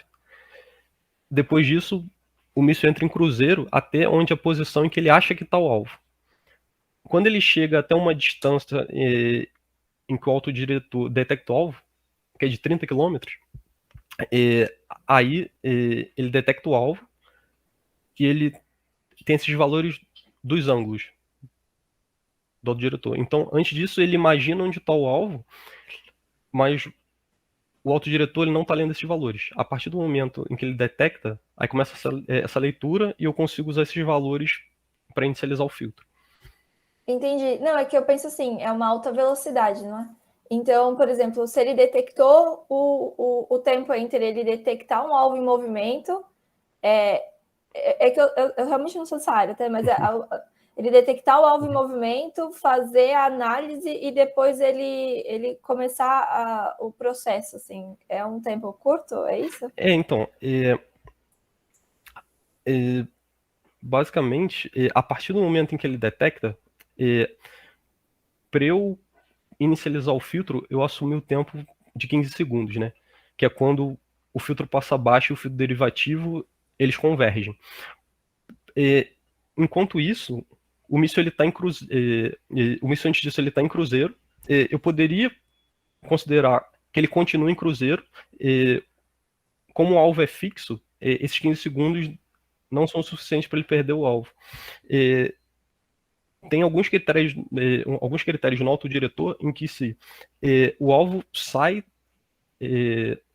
do range de visão dele, que é 60 graus para os dois lados, ou a velocidade angular da linha divisada passa de 60 graus por segundo, para mais ou para menos.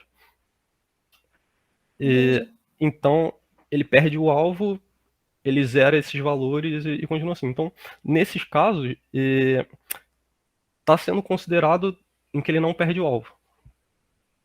Entendi. Ele está voando a Mach 1, o alvo está parado. Só que, para ele não voar em cruzeiro e ele começar o guiamento terminal antes desse tempo, eu considerei o guiamento por perseguição, né? Vou voltar aqui de slide rapidinho.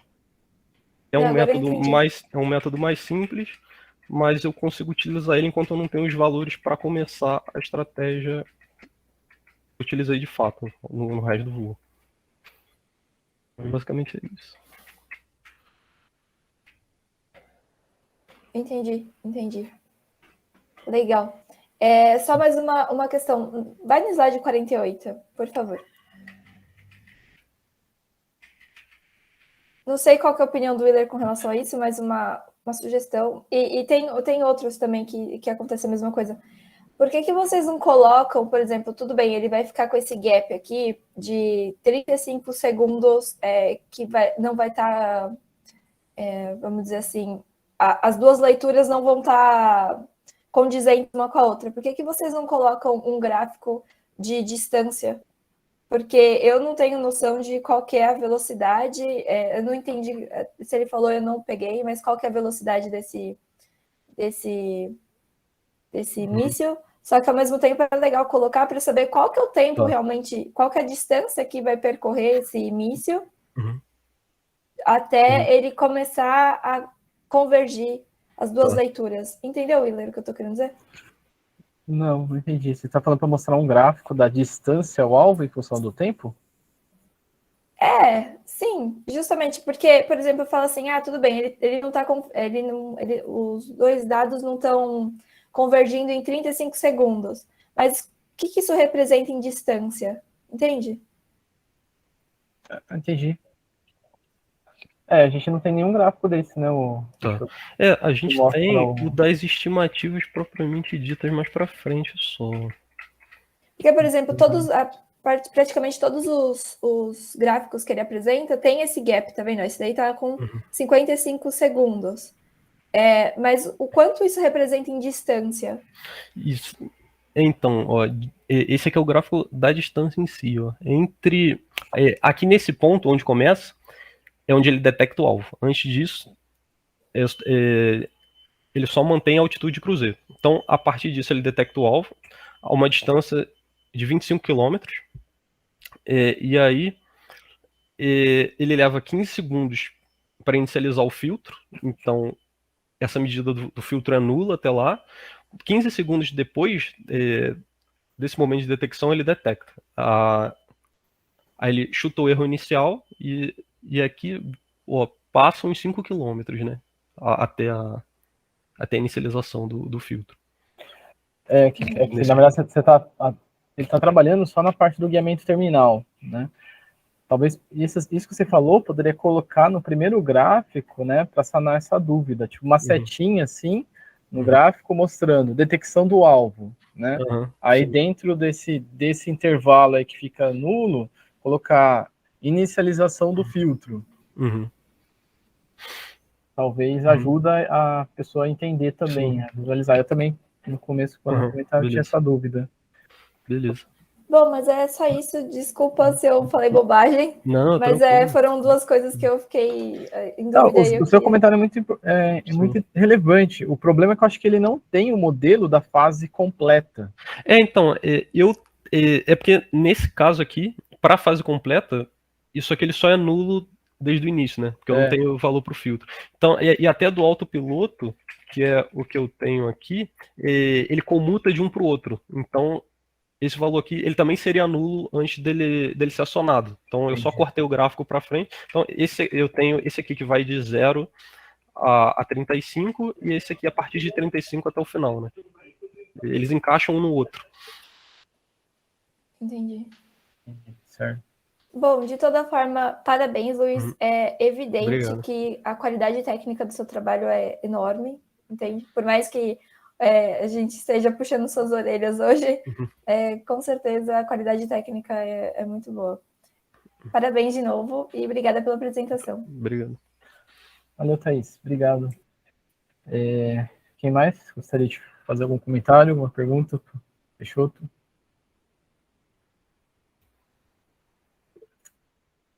Oi, Vinícius. Fica à vontade. Obrigado, professor Willer. Luiz, muito bom o seu trabalho. Tem uma profundidade conceitual bem interessante. Mas o toque que eu vou dar é mais a parte de organização do material. Todo mundo deu bastante pitaco, né, de como você vai precisar editar algumas coisas. E tem algumas dicas que a gente usa muito para fazer a apresentação pesada, assim, conceitualmente falando. e que vão durar muito tempo. Então, o primeiro ponto é você ter sempre em consideração de que um ser humano comum ele consegue manter um foco em alguma coisa por no máximo 90 minutos. Então, a sua apresentação não pode durar mais do que isso, né? Então, por isso que a gente tem o limite da apresentação, do mestrado, etc. O outro ponto é a organização dos dados no slide. A tendência de leitura do slide é sempre da esquerda para a direita na diagonal. Então, do ponto do título até a parte onde está o seu índice numérico, número 55. Uma coisa que a gente costuma fazer, assim, funciona bastante nas apresentações corporativas, dentro de empresa, é que embaixo do título do slide a gente põe um pequeno texto, muito curto, assim, uma frase no máximo, resumindo a informação que o texto tem. Isso ajuda bastante quem está prestando atenção na apresentação a já fazer uma síntese da informação que você quer passar naquele slide. Então, nesse slide, por exemplo, do projeto de sistema de GNC, onde você apresenta esses dois gráficos, posso até te ajudar na hora da sua apresentação, para você conseguir os seus ganchos mentais na sua retórica, colocar embaixo, assim, dessa linha colorida, exatamente a informação que você quer passar nesse slide. Então, é uma resposta do piloto de aceleração. O que essa resposta é exatamente, como que ele tem que se comportar, o que era esperado, o que apareceu. Algo muito sucinto para, assim, quando o pessoal olhar para esse gráfico, né, claro, a banca já vai ter uma ideia muito clara por causa do seu texto de mestrado, né, da sua dissertação, mas quando eles olharem para esse gráfico, eles já vão ter uma ideia pré-concebida de exatamente a informação que você quer passar nesse gráfico. Assim. Isso vale bastante para a apresentação toda. Principalmente para slides onde você apresenta muitos dados que tem uma cadência lógica, onde um gráfico leva ao outro, onde você tem uma tabela que conecta as informações e tudo. Demora um tempo para construir essa linha de raciocínio na cabeça, e aí esse texto, assim, esse pequeno resuminho, resolve esse problema.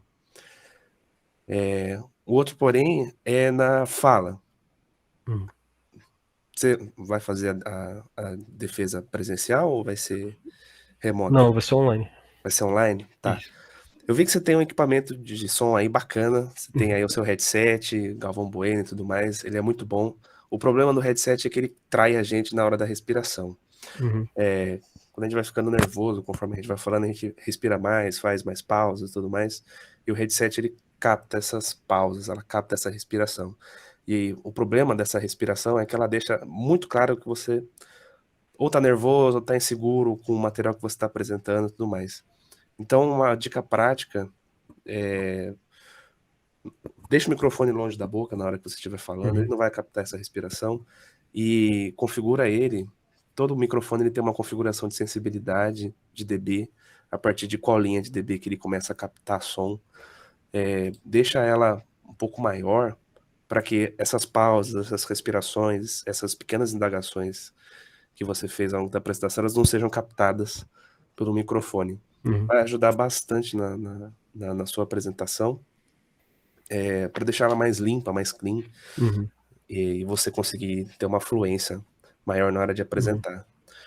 O outro ponto é que, como você vai apresentar de forma remota, então você já tem aquela vantagem de que quando a gente apresenta presencial a gente não tem, que é de ter um materialzinho próximo para te dar algum suporte, às vezes alguma coisa de consulta, alguma coisa rápida. Então, se isso te ajudar, isso pelo menos me ajuda bastante quando eu faço apresentações longas, é ter uma folhazinha anotada com algumas palavras-chave que eu tenho que dizer ao longo da apresentação. Essas palavras-chave me ajudam muito na cadência, no tempo. Então, aos 10 minutos de apresentação eu tenho que falar isso, aos 15 eu tenho que falar isso, e etc. Ajuda você a policiar o seu próprio tempo, para você não ficar mais tempo ou menos tempo em algum assunto. Às vezes engole alguma coisa, às vezes fala demais, é normal. Isso é mais assim para manter um controle, um cronograma do seu passo ao longo da apresentação. Ajuda bastante. E assim, é desafiador realmente apresentar um material com conteúdo técnico tão denso assim, porque você quer falar de tudo, você tem muita coisa para mostrar, o trabalho é seu, é a sua hora de brilhar e tudo mais. Mas se você apresenta coisas demais, fica muito difícil de absorver toda a informação. E aí pode gerar ainda mais dúvidas para a banca e tudo mais. Então era só isso, só esses pontos. Obrigado. Valeu, obrigado. Ô, Vinícius, excelente, cara. Obrigado aí pelas contribuições. Também concordo aí com todas. Muito bom. As dicas. Acho que é isso mesmo. Vamos lá? Mais alguém? Oi, Caio. Pode falar. Deixa eu abrir a câmera aqui. Essa tá baixinho. Alô? Alô? Tá me ouvindo? Alô? Tá um pouco baixo, mas acho que dá pra ouvir. Baixo aqui. Pode ser um microfone meu aqui. Primeiro, antes de mais nada, gostaria de parabenizar pelo trabalho. Realmente dá para ver o nível que você detalhou, que você estudou, se dedicou a isso. Reforçar alguns pontos, né, que já foram mencionados quanto à organização do trabalho e manter esse padrão acadêmico, mas eu não vou bater muito nesse detalhe porque já falaram bastante. Uma pequena curiosidade que eu fiquei é mais na parte computacional das simulações. Eu vi que todas as simulações estavam ali na ordem de poucos segundos, individualmente, mas você fez uma análise de Monte Carlo ali, você mencionou 100 interações por análise? Isso. Era isso? E- Em termos não, computacionais, como foi isso? Então, basicamente são 100 voos, né? Para cada gráfico desse aqui, esse aqui é o valor máximo de distância de passagem, considerando as 100 simulações. Então foram 8 casos de simulação de 100. É um pouco pesado. E demora algumas horas para rodar no MATLAB. Imagino. Você conseguia rodar tudo isso em um dia só? Olha, pior que eu acho que as simulações em si, sim. O que demorou mais foi a otimização do piloto automático, porque eram muitas condições de voo e usando o algoritmo genético, isso pesou um pouco mais. As simulações em si, em 1 ou 2 dias, dava para fazer. Entendi. Bacana. O algoritmo genético, você também aplicou ele por MATLAB? Foi a implementação por MATLAB? Isso. No caso, é um algoritmo evolutivo e basicamente tem um código dele já em MATLAB, o CMAS. É um algoritmo bem estudado assim na academia. Tem certinho eu acho que, se eu não me engano, tem 2 versões do código. Uma que é tipo uma caixa preta mesmo, e outra que é um código mais limpo para você conseguir entender o que está implementado. Entendi. Mas ele roda no Bacana. MATLAB mesmo. Então, o seu usou o próprio da MathWorks mesmo? Um algoritmo próprio deles? Não, eu acho que é no site de alguma universidade. Ah, tá. Entendi. Bacana. Mas era isso. Eu estava só com essa curiosidade mesmo, mais do lado computacional, mas muito obrigado pela apresentação e boa sorte na defesa. Valeu, obrigado. Valeu, Caio. Obrigado pelos comentários aí. Mais alguém?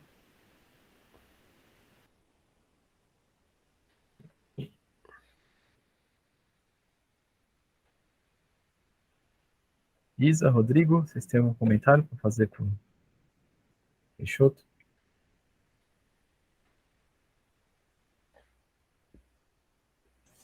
Oi, hoje eu não tenho nenhuma pergunta, não.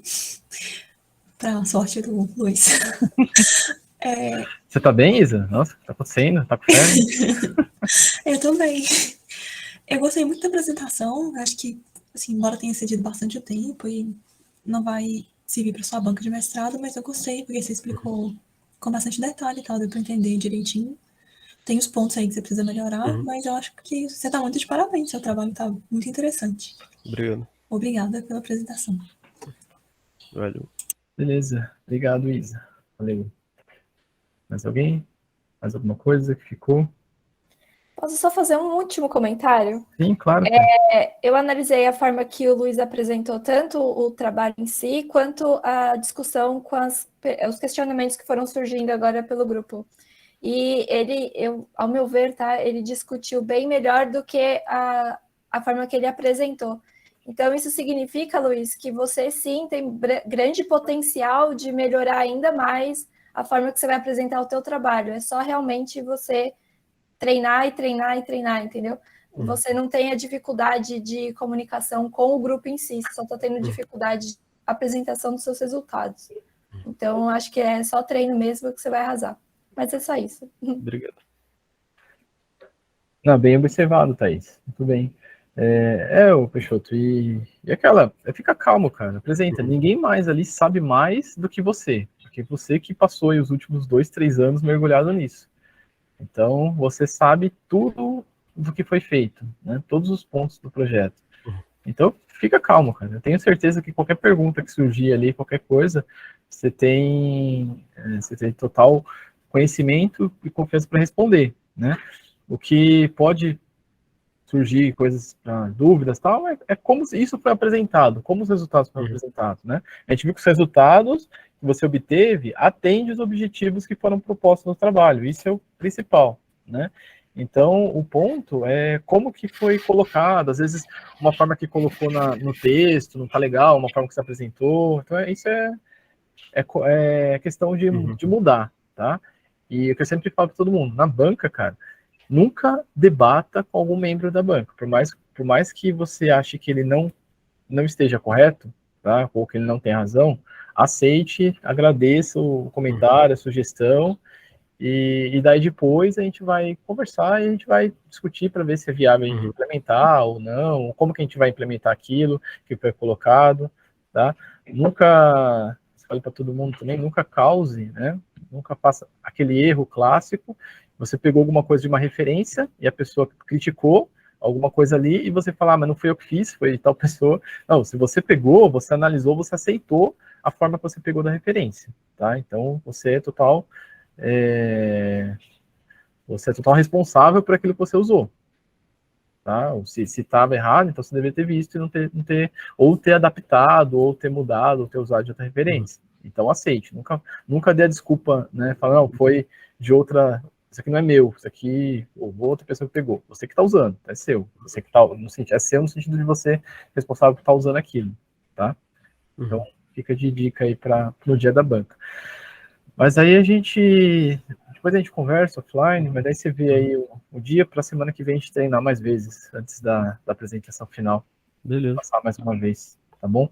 Mas é um processo, né, de melhoria, a primeira vez que está apresentando, assim como foi na dissertação, né, a gente passou por várias fases até a gente convergir, chegar numa versão ali boa, ótima para poder enviar para a banca. Aqui a apresentação é a mesma coisa, né? Por isso que é importante a gente passar aqui, porque a gente tem várias visões, né? O pessoal fizeram comentários, questões, várias sugestões aí muito importantes. Então eu vou te mandar, eu anotei aqui, todo mundo, vou te mandar, dá uma olhada com calma em todos os comentários, né? É importante ter isso. Outra coisa que você pode fazer uma sugestão é deixar alguns slides de backup no final. Que se surgir alguma dúvida, algum comentário, discussão, né, depois na parte de arguição, né, você pode puxar aquele slide e te ajuda a discutir, tá? Ainda mais que vai ser online. Então, mesmo que não dê para apresentar tudo, outros resultados, deixa de backup, coloca no slide e deixa lá no final, né? Porque daí dá para a gente, depois, se surgir essa discussão, você mostra e fica mais fácil de ver. Tá. Beleza. Beleza, cara? Bom, alguém mais tem mais algum comentário final? Antes de a gente fechar aqui, encerrar. Não? Bom, Peixoto, quer fazer alguma consideração final? Não, queria agradecer o pessoal, o feedback é importante aí. E vou analisar esses pontos aí e melhorar o que tiver que melhorar aí para semana que vem. E aí é só agradecer mesmo, pessoal, pelo feedback, que é bem importante para mim, né? Agora, nessa situação. Aqui a ideia é fazer um sistema de controle de malha fechado, né? Porque se você monta e apresenta, é malha aberta. Aí vamos ver como vai dar. Aqui, pelo menos, o feedback, né? A gente consegue ir melhorando, né? Até a gente chegar lá, até convergir. Então, acho que o principal daqui é isso, é tentar acertar a estrutura, né? Melhorar essa questão da estrutura e colocar dentro do tempo. Isso é o mais urgente, né? Treina esse final de semana aí, tenta fazer isso para tentar ficar nos 50 minutos. Beleza. Bom, cara. Beleza, valeu, Peixoto, pela apresentação, obrigado. Pessoal, muito obrigado aí pela apresentação, pelos comentários, pelos questionamentos, sugestões, obrigado mesmo. Semana que vem, nós temos a apresentação do Matheus, se não me engano, eu vou depois postar lá no grupo, tá? Vocês viram que eu coloquei a programação também lá nesse semestre, daí quem vai apresentar, dá uma olhada lá o dia que eu coloquei, foi buscando, né, a gente vai ter alguns eventos, a gente vai ter alguns 2 congressos, tem um pessoal também que vai defender, além do mestrado, vai defender o TG, então eu usei aquelas datas ali, mais ou menos próximo, né, para já treinar e já fazer a apresentação do seminário, tá bom?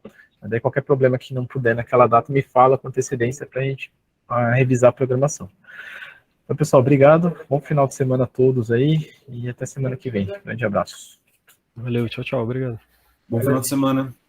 Tchau, gente. Bom final de semana. Tchau, tchau.